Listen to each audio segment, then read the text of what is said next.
তোমার মাজা যে নষ্ট হবে ব্যায়াম না করলে, এটা তুমি বোঝো নাই কেন? ছোটোবেলা থেকে শিখছো ব্যায়াম ভালো নাকি সেখানে?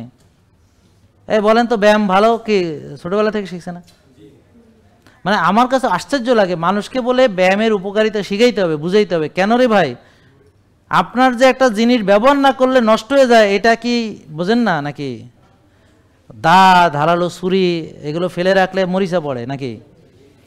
পৃথিবীতে দেখেন, যেটাই ব্যবহার করবে না নষ্ট হয়ে যাবে, এটাই পৃথিবীর নিয়ম। Use it or lose it. আপনি কোনো জিনিস ব্যবহার না করে রাখলেই সেটা নষ্ট হয়ে যাবে।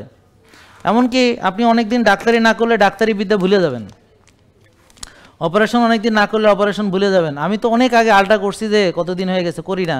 ওদিন ভাবতেছিলাম যে আলটাকে আমি ভুলে গেছি নাকি, একদিন করে দেখতে হবে কি অবস্থা। আমার কথা বুঝতে পারছেন না? তো যাই হোক, তা এখন অনাভ্যাসে যে কোনো জিনিস, বিদ্যা নষ্ট হয় অনাভ্যাসে। এবং আমি যে কোনো অর্গান, যে কোনো জিনিস যে ব্রেনের ব্যবহার করানোর, ব্রেন নষ্ট হয়ে যাবে। হ্যাঁ, যে অঙ্ক অনেক দিন করে না, সে অঙ্ক ভুলে যাবে, করতে পারবে না হঠাৎ করে। বুঝতে পারছেন না? তো এরকম শরীরের যে চর্চা করবে না, শরীর ধ্বংস হয়ে যাবে, শেষ, একটাই কথা। তা আপনার শরীর ধ্বংস হয়েছে, তার একটা প্রধান কারণ আপনি শরীরের হক আদায় করেন নাই। জেকে লাইফস্টাইল, ওষুধ মুক্ত সুস্থ জীবন।